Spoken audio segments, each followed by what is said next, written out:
섬기권을 도다 구원하는 그 신명로 다 찬송할지라. 찬송하세 주의 보혈 그 샘에 지금 나아가 죄에 깊이 빠진 이 몸 그 피로 씻어 맑히네. 죄악 세상 이김으로 거룩한 길 가는 나의 마음 성전 삼고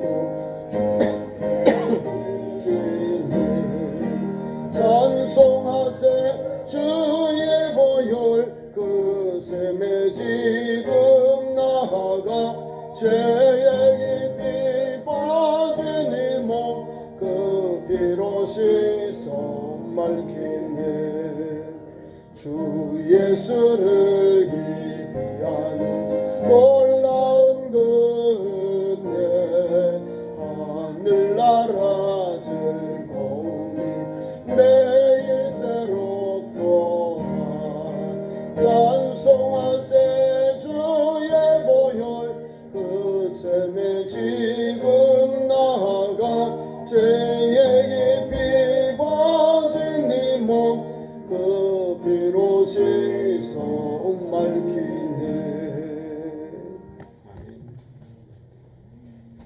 오늘 우리가 봉독한 말씀 가지고 포로로 잡혀간 소년들 다니엘과 그 친구들의 믿음을 오늘도 전하고자 합니다. 오늘은 교회력으로 보라색이지요. 예수님의 강림절 첫 번째 주간입니다. 보라색은 예수님의 탄생을 기다리는 절기를 말합니다.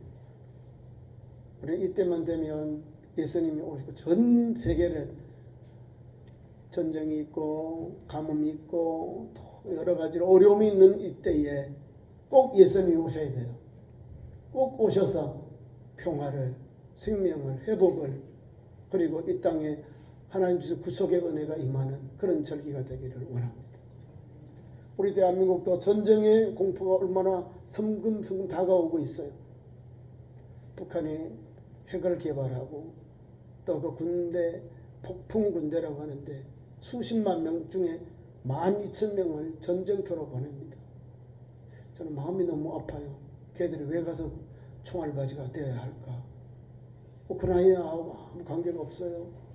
그런데 북한이 가지고 있는 상황, 정적인 상황, 경제 상황 때문에 파병하고 젊은들이 그게 죽어나가는 거예요. 저와 여러분은 2024년 성탄절에는 전쟁이 멈추고 주님이 이 땅에 참된 평화가 이 땅에 가득하기를 소망하며 말씀을 전하고자 합니다. 다니엘, 하나님은 판관하신다, 재판하신다 그 말이에요. 다니엘이잖아요, 그죠? 그 이름이 얼마나 하나님 앞에서 믿음으로 지었는지 알 수가 있습니다. 그 친구들 이름은 미사엘, 아사랴, 여기 이름들이 다 나와요. 하나야, 사드락, 메삭, 아벳느고. 다니엘, 하나야, 미사엘, 아사랴, 이렇게 4명의 이 소년들이 북이스라엘도 망했고 이제 남유다가 망하게 되는데 어떻게 망하냐면 대제국 바벨론의 침략을 받습니다. 본문 오늘 1절에 보니까 8절, 7절까지는 1차 포로로 잡혀가는 때인데요. 바로 히스기야 왕의 자녀들이 하나님 말씀대로 살지 아니하고, 물론 히스기야 왕도 자기 나라의 그 내탕고를 이 바벨론의 그 외국에서 온 그 신하들에게 다 보여줬어요. 막 금도 많고 은도 많고 내 땅거 풍성하다. 그때가 되니까 자기 손자들, 자기 자손들에게 전쟁의 위협이 옵니다. 느부갓네살이 군대를 끌고 지금 여호야김이라고 하는 이스라엘 남유다의 왕이 통치할 때 쳐들어와서 거기 오늘 예루살렘을 다 점령하고 그 안에 있는 하나님 앞에 예배하는 기명을 다 가지고 금은보화를 가지고 신할 땅으로 갑니다. 그러면서 여기 있는 왕의 여기 나오는 엘리야김이라는 왕을 데려가고 왕족들, 귀족들, 제일 똑똑하고 반듯반듯한 사람들 다 데리고 가버려요. 남은 사람들은 힘이 없어요. 물론 어영으로 왕을 세웁니다. 여호야김의 또 아들 여호야긴을 세워요. 여호야긴 힘이 없어요. 아버지가 바벨론에서 나라가 침략을 받고 폐위를 당하고 잡혀가고 자기가 바벨론의 왕에 의해서 세워지니 무슨 힘이 있어요? 그 나라를 대제국을 눈치를 보면서 정치하는 그런 암울한 세대입니다. 이럴 때 하나님께서 이스라엘 남유다의 왕족과 귀족들 중에 젊은이들을 느부갓네살 왕이 데리고 갑니다. 자기 나라를 포로로 잡아갑니다. 그리고 환관장이 있는데 아스부나스라고 하는 환관장, 또 왕궁의 왕을 돕고 또 시무를 하는 왕의 시위하는 그런 일하는 아주 높은 고관이에요. 다시 말하면 왕궁에 있는 모든 환관들을 다스리는 최고 책임자예요. 관리하고 왕에게 일을 하는 그 관리인데 이 사람에게 맡겨져서 그 많은 왕족들, 귀족들 중에서 4사람을 딱 차출해서 왕궁으로 데려가 버립니다. 똑똑하죠? 뭘 말씀하고 있냐면 이 4소년이 왕궁에 들어갔는데 가니까 뭐가 있을까요? 왕의 진미, 술 있거든요. 유대인들은요 하나님 앞에 예배하고 믿음으로 사는 성격이기 때문에 술을 멀리하여 왕의 진미를 기름진 음식 이런 걸 멀리합니다. 뭘 먹을까요? 정결한 음식들, 부정결한 음식 분별해서 정결한 음식은 먹고 부정한 음식은 먹지 않습니다. 지금도 이스라엘 백성들이 이스라엘에 여행을 가면은요, 그 사람들이 가지고 있는 정결 예식 때문에 거기 한다고 적어놔요. 우리는 정결 예식을 준행합니다. 라고 호텔 식당에 적어놔요. 성경에 있는 대로 레위기에 있는 이제 정결 예법을 가지고 식사를 요리해요. 하물며 오랜 동안 그런 율법에 잇대어서 정결 음식에 잇대었던 이 젊은이들이 신앙이 투철해요. 귀족이고 왕족들이니까. 그 중에서 제일 똑똑한 거예요. 오늘 이 나라가 이 어려움다 1차로 이제 느부갓네살 왕에 의해서 바빌론으로 포로를 잡아간 때가 BC 606년입니다. 606년에 1차로 느부갓네살을 침방해서 많은 사람들을 왕을 데려가 하나님의 성전에 있는 그 기명들을 다 가지고 갔어요. 나중에 큰 난리가 나지요. 메네메네 데겔 오바르신 해가지고 막 잔치 베풀고 술 먹고 주안을 베푸는데 거기에 이제 손이 나와가지고 글을 써요. 하나님의 거룩한 성전을 모독했다 그 말이에요. 다 나와요. 그 기명을 가지고 신할 땅 자기 고국으로 자기 왕궁으로 갔다 그 말입니다. 자, 우리가 성경에서 다니엘 그러면 믿음의 종이다, 의인이다 이렇게 봅니다. 성경에서 인정하는 의인 이 사람이에요. 노아와 모세와 다니엘이 성경에서 인정하는 의인이다 그 말입니다. 지금 16살 나이에 우리로 말하면 이팔 청춘에 16살 때에 바벨론으로 포로로 잡혀가서 지금 이런 상황에 상황에 놓여 있는 겁니다. 우리가 16살 같으면 뭘 할까요? 중학교 3학년입니다. 아무것도 못해요. 뭘 해요? 이제 꽃이 피려고 하는 그 찰나인데요. 물론 이몽룡이와 춘향은 결혼을 한 나이 16살, 18 요때 했답니다. 춘향 결혼 16살. 근데 16살 그 소년들이 바벨론으로 가서 믿음의 정절을 지키고 자기를 죄악에 물들지 아니하는 것으로 우리에게 큰 감동과 교훈을 주고 있다는 사실입니다. 왕의 오명은 왕의 진미를 먹고 포도주를 먹고 얼굴이 때깔이 나고 빛나고 막 기름기가 졸졸 흘러야 되거든요. 그렇게 하면요 사람이 지병이 와요. 내가 내 고향에서 먹지 아니하는 다른 음식을 먹으면 체질이 개선이 안 돼가지고 몸에 질병이 와요. 그래서 하나님께서 철두철미하게 채식으로 이끌으시는 것을 보게 됩니다. 그래서 여기 나오는 환관장 아스 브나스에게 가서 청해요.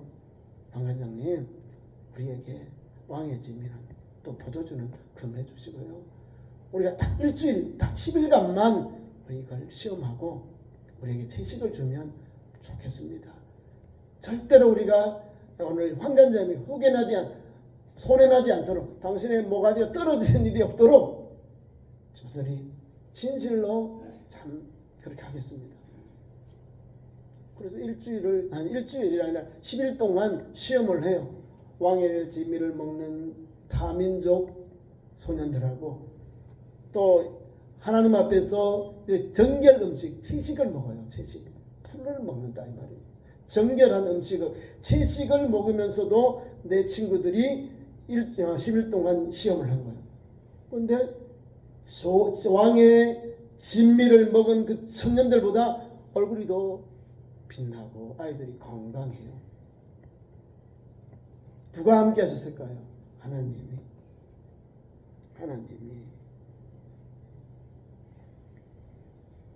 진실로 하나님께서 이들에게 이런 은혜를 주셨다는 거예요. 물론 자기 나라를 떠나와서 얼마나 어렵고 황당하고 갈 길을 알지 못해요. 앞이 캄캄해요. 그런데 하나님께서 한 가지 믿음, 한 가지 정결한 믿음을 가지고 정결한 신앙생활을 가지고 달려갈 수 있는 용기를 주셨어요. 이들이 가지고 있는 외적인 모습이 나옵니다. 4절에 흠이 없고 용모가 아름다우며 모든 지혜를 통찰하며 지식에 통달하며 학문에 익숙하여 왕궁에 설만한 소년을 데려오게 하였고, 이런 사람들이요. 보통 사람들이 아니라 제일 그 나라에서 잘 배우고 똑똑한 아이들, 청년들을, 소년들을 데리고 갔다는 겁니다. 왜요? 대제국에 사용하려고. 어리버리한 사람 되는 게 아니라 제일 똑똑하고 제일 명철이 좋은 그런 청년들을 데리고 와서 대제국을 위해 헌신하는 일꾼들로 세웠다는 겁니다. 그래서 그들에게 갈대아의 학문과 언어를 가르치게 하였다는 겁니다. 갈대아, 바벨론의 언어, 문화를 가르쳤다는 겁니다. 근데 이거를 잘 배워요. 성경에 우리가 다니엘을 비롯해서 우리가 이제 포로로 잡혀간 그 시대가 한 왕조가 3개가 바뀌어져요. 그 왕조가 바뀌어지는 가운데서도 유독 누구만 이렇게 고관이 되고 총리가 됩니까? 유대인. 매일 가서 왕과 함께 술에 취하고 그 잔치에 베풀면 언제 공부해요? 언제 자기의 마음을 다스려요? 불가하잖아요. 근데 다니엘과 하나야, 미사엘, 아사라는 자기들이 절제하면서 정결 예식, 정결 음식을 환관장으로부터 허락을 받고 그 마음을 하나님께 두고 하나님께 지혜를 구하고 명철을 구하고 하나님을 제1주의로 삼고 바빌론에서 생활을 했다는 거예요. 내가 비록 저 유대 땅 예루살렘에서 떠나왔었지만은 내가 믿는 하나님, 내가 가지고 있던 신앙을 변함이 없다는 거예요. 내가 먹는 음식마저도 정결예법에 의해서 채식으로 자기를 정결케 했다는 거. 그러니까 하나님께서 여러 나라 정복한 나라의 젊은이들을 데리고 왔는데 누가 더 유독 돋보일까요? 더 지혜롭길까요? 더 일꾼으로 쓰고 싶을까요? 유대인들이라는 거.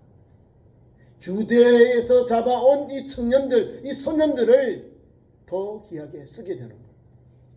아니 환관장이 그냥 무시해버리고 법으로 처벌하고 막 압박을 누르면 되잖아요. 너를 왜 안 먹어? 위에서 누르고 압박 지르고 하면 힘으로 누르면 아이들 따라 해요. 그런데 그게 아니거든요. 목숨을 보호해 아이들이 온 거예요.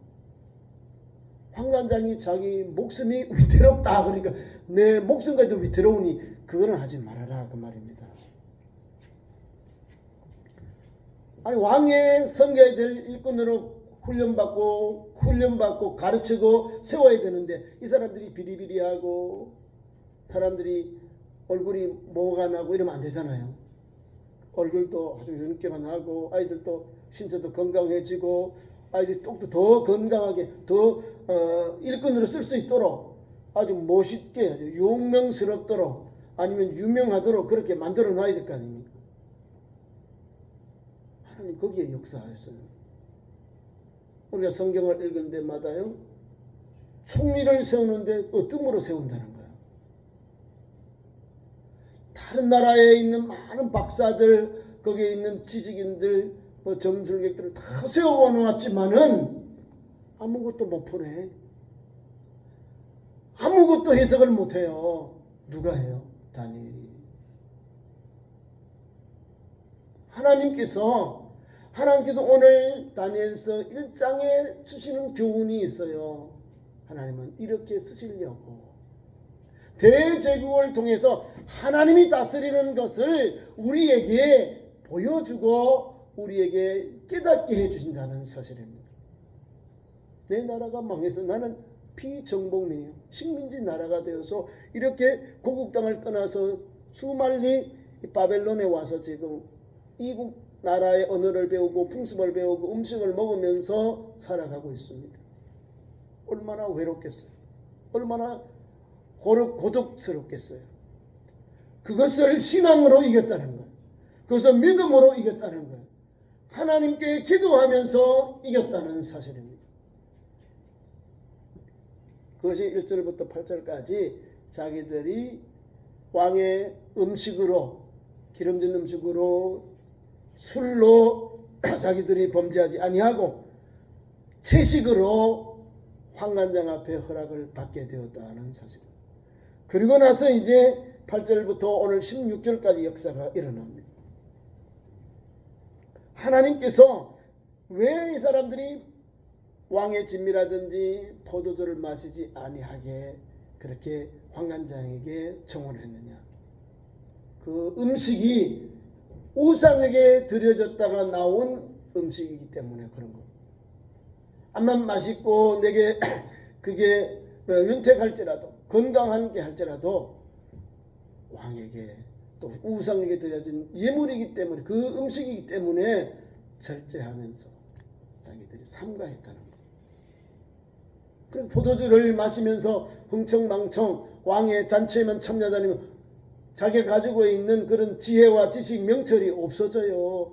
알코올로 충만하게 찌들어 있는데 무슨 거기에 좋은 계책이 나오고 물은 그런 플랜이 나오고 또 국민에게 또 왕에게 좋은 안을 낼 수 있겠습니까? 불가하죠.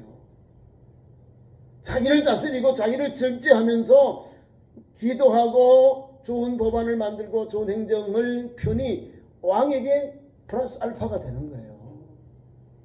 그래서 먹지 않고 절제했다는 거예요.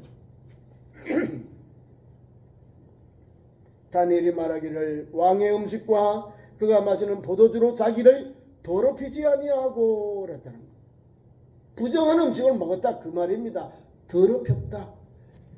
이제 채식을 하면 이게 정결 음식이 다 들어가요. 뭐 이슬람 사람이나 유대인이나 우리 한국 사람도 채식은 다 좋아해요. 공통 분모예요. 지금도 그래요. 채식에서 음식을 이렇게 짜놓으면요, 어머 이거 너무 좋아. 다이어트네. 그리고 웰빙 음식이고 사람들이 더 찾아요. 멀리하는 게 아니라 고급 음식이고 식품이 되는 거예요. 채식주의가. 근데 그게 귀해요. 근데 그게 몸에 맞으니까 청했는데 하나님 앞에서 신앙의 결단을 한 거예요. 이 젊은이들이, 이 소년들이 말입니다. 여러분도 그렇게 결단할 수 있습니까? 내가 좋아하는 음식, 하나님 앞에서 믿음으로 절제하면서 이렇게 음식을 내가 절제하면서 왕 앞에 나아갔다는 거예요. 그러니까 하나님께서 도와주시지요. 역사함을 받는 거예요. 자기를 더럽히지 아니했다. 왕의 화사하고 왕의 그 왕궁에서 이 젊은이들을 가르치는 그 교육관에 주는 그 좋은 음식을 자기를 더럽히지 아니하고 그렇게 구했다는 사실입니다. 그래서 왕은 그들을 인정해 줘요. 나중에 환관장을 통해서 왕이 더 귀하게 쓰임받는 길이 열려집니다. 왜? 자기가 목숨 걸고 더럽히지 아니하잖아요. 환관장이 이렇게 말합니다. 10절 하반절. 그가 보게 할 것이 무엇이냐? 그렇게 되면 너희 때문에 내 머리가 왕 앞에서 위태롭게 되리라. 너희들이 말이 파리하고 말이야. 너희들이 초치하면 어떻게 되냐? 너희들이 왕 앞에 나설 때 너희들이 약해지면 보기가 안 좋으면 어떡할 거냐면 내가 죽임을 당한다. 걱정하지 마세요 하면서 말씀을 10일 동안 제안을 한 거예요. 그래서 환관장이 다니엘과 하나야와 미사엘과 아사랴를 감독하게 한 자에게 다니엘이 말한 대로 했다는 거예요. 환관장하고 놀아. 아니 자기를 감독하고 놀아야 되는데 환관장에 가서 1대1로 다이렉트로 해서 그 청함을 받아내요. 그래 일주일간 10일 동안 음식을 비교해 보자 해서 하는데 더 기름지고 더 얼굴이 예뻐져요. 더 용맹스러워진다는 거죠. 용모가 준수해졌다 그 말입니다. 15절에 왕의 음식을 먹은 다른 소년들보다 더 좋아 보이더라. 누가 이렇게 했을까요? 누가 이렇게 역사하셨을까요? 하나님이 다니엘로 하여금 환관장에게 은혜와 긍휼을 얻게 하셨기 때문에 이런 역사가 일어난 겁니다. 하나님의 은혜, 하나님이 함께 하시고 하나님이 도와주니 환관장에게 은혜와 긍휼을, 은혜는 열어주는 거고 긍휼은 도와줬다 그 말입니다. 불쌍히 여겼다 그 말입니다. 아니 저들 젊은 애들이 저희 예루살렘에서 와서 얼마나 외롭겠어요. 나를 의지하고 내게 찾아와서 그 음식 하나 그렇게 바꿔달라는데 그걸 하지 못해주겠나 생각하고 은혜를 베풀고 긍휼을 베풀어 줬다는 거예요. 다니엘과 그 친구들에게. 누가요? 하나님이. 누가요? 하나님이 도우사 인도해 줬다. 환관장의 마음을 감동시켜 주고 또 감독자들의 마음을 감동시켜 주셔서 10일 동안 잘 통과하게 하셨다. 얼굴이 더 좋아졌다는 거예요. 더 믿음도 주고 지혜도 주셨어요. 특별히 다니엘은 하나님이 더 지혜를 주셨어요. 꿈도 해석하게 하고 많은 박사들 위에 박사가 되게 하고 많은 그 지혜로운 사람들 중에 지혜로운 사람이 되게 하고 또 고관들 중에 고관들 되게 하시려고 하나님께서 이렇게 해서 특별히 뽑아 세우게 되는 거예요. 구별하여 세우게 되는 겁니다.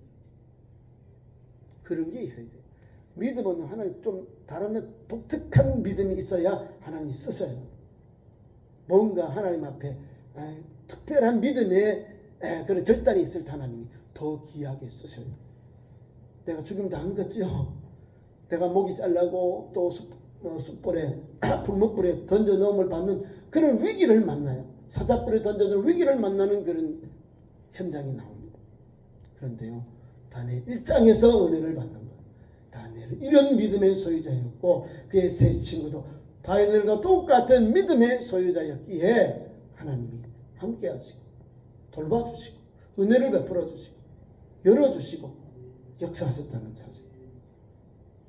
오늘 이 시대에 우리가 예수를 믿고 신앙을 가는데요, 우리도 일편단심 하나님께 대한 믿음, 예수님의 믿음을 가지고 달려가야 됩니다. 일편단심 주님 말씀 붙잡고 제약에 물들지 아니하고 경건하며 절제하면서 주님만을 바라보고 달려가야 됩니다. 자, 그래서 이 소년들이 10일이 지나고 이렇게 나옵니다. 내 소년을 감독하던 사람들이 그렇게 음식과 마실 포도주를 제하고 채식을 주고 다 끝났어요. 끝났는데 보니까 나중에 결과가 이 아이들이 더 믿음도 좋고 똑똑하고 그랬거든요. 자, 17절에 나와요. 하나님의 은혜로 채식주의로 이제 허락을 받았어요. 그러면서 자기의 삶을 거룩하게 하고 절제합니다. 더럽히지 아니했다 그러잖아요. 음식으로 왕의 진미로 왕이 내린 포도주로 자기를 더럽히지 아니하고 경건하고 절제하면서 정결하게 자기의 마음을, 자기의 삶을, 자기의 음식을, 자기의 삶을 그렇게 다스리고 달려가요. 그래서 17절에 보니까요 이렇게 나옵니다. 하나님이 이 내 소년에게 학문을 주시고 공부를 하였는데 학문을 주셨는데 그거를 잘 이해하고 깨닫도록 명철을 주셨다는 거예요. 학문을 주시고 모든 서적을 깨닫게 하시고 지혜를 주셨으니 다니엘은 또 모든 환상과 꿈을 깨달아 알더라. 왕의 진미로 자기를 더럽힌 사람, 메인 포도주로 찌든 사람에게 하나님 이런 지혜를 주고 명철을 주시고 꿈과 환상을 깨닫는 그런 지혜를 주시겠어요? 그런 능력을 주시겠어요? 못 받아요. 준비되어 있는 그릇이에요. 주님이 쓰실 그릇으로 준비되어 있는 그릇. 대제국을 다스릴 수 있는 지혜와 명철로 쓰임받는 일꾼으로 세움을 받도록 하나님이 이렇게 준비하셨다니까요. 그래서 다니엘이 귀하게 쓰임받는 그렇게 명철한 거예요. 그렇게 지혜로운 거예요. 왕의 꿈도 해석하는 거예요. 그 글자도 메네메네 데겔 우바르신도 다 해석하는 거예요. 그 나라에 수많은 학문에 의한 박사님들, 지혜로운 자들이 있는데 하나도 못 알아요. 못 해석해요. 근데 하나님이 지금 주잖아요. 환상과 꿈을 깨달아 알더라. 누구에게요? 하나님이 이 내 소년에게 이런 지혜와 지식을 명철을 그리고 꿈과 그리고 환상을 그들에게 부어주셨다는 거. 그래서 이제 바벨론 시대, 메데와 파사 시대 또 그 시대에 훌륭한 가장 뛰어난 지도자들이 된 거예요. 제국을 잘 다스리는 왕의 총리로 고관으로 또 믿음의 지혜로운 그런 박사중 중에 왕의 어른으로 쓰임을 받고 인정받는 사람이 되게 된 것입니다. 아니 16살 소년들이 그런 명철을 하나님으로부터 받았다는 사실입니다. 이상하죠, 그죠? 나라는 망했는데, 그죠? 4명의 이 사람들이 왕으로 발탁이 되어서 학문을 배우고 연마합니다. 그 나라에게 깜만 받는 게 아니라 하나님이 함께 하셔서 돕고 함께 하시고 역사하니까 이런 은혜가 임하게 된 겁니다. 저와 여러분도 하나님이 함께하면 우리가 어느 형편에 있든지 하나님이요 금강석같이 이렇게 귀하게 쓰이는 받는 그릇으로 통로로 우리를 쓰십니다. 오늘도 다니엘처럼 그런 믿음의 친구들처럼 그런 믿음의 종들로 쓰임받는 우리 참좋은 성도 되기를 축원합니다. 기도하겠습니다. 우리 하나님, 나는 아무것도 없는데 하나님이 나를 도우시고 지키시고 인도하셔서 대제국 저 바벨론의 일꾼들로 세워주셨습니다. 하나님, 단 한 가지 하나님 앞에 더럽히지 아니하고 하나님 앞에 경건하고 하나님 앞에 정결하게 달려가니 하나님께서 다니엘과 그 친구들을 지켜주셨습니다. 그들을 보호해 주셨습니다. 그들에게 주여 명철을 주셔서 깨닫게 하시고 그것을 알도록 열어주셨습니다. 하나님, 이 은혜를 감사합니다. 오늘도 그런 믿음을 가지고 하나님만을 섬기며 하나님 앞에 삶과 철저하면서 경건하게 사는 거룩한 백성들, 믿음의 백성들로 세워주옵소서. 예수님 이름으로 기도하옵나이다. 아멘.